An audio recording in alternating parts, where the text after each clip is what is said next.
செங்கல்பட்டு மாவட்டம் அச்சிரப்பாக்கத்தில் அதிவேகமாக வந்த காரில் திடீரென பிரேக் போட்டதால் கட்டுப்பாட்டை இழந்து சாலையோரம் நின்றிருந்த ஆட்டோ மீது மோதியதில் ஆட்டோ ஓட்டுநர் சம்பவ இடத்திலேயே உயிரிழந்தார். அது தொடர்பான காட்சிகளை பார்த்துக் கொண்டிருக்கிறோம்.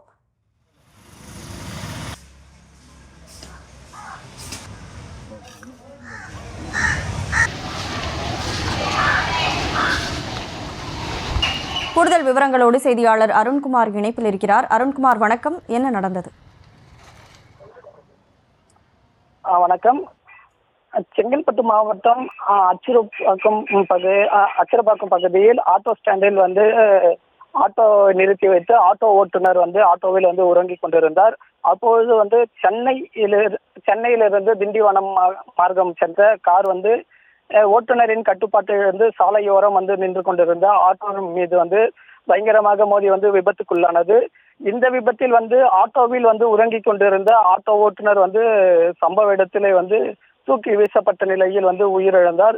இத்தகவல் அறிந்து சம்பவ இடத்திற்கு சென்ற அச்சிரப்பாக்கம் போலீசார் பிரேதத்தை கைப்பற்றி செங்கல்பட்டு அரசு மருத்துவமனைக்கு அனுப்பி வைத்து இந்த விபத்து குறித்து விசாரணையானது மேற்கொண்டு வருகின்றனர்.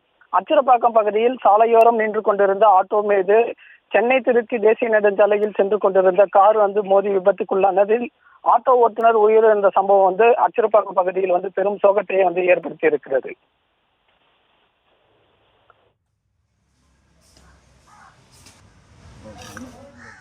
விவரங்களுக்கு நன்றி அருண்குமார்.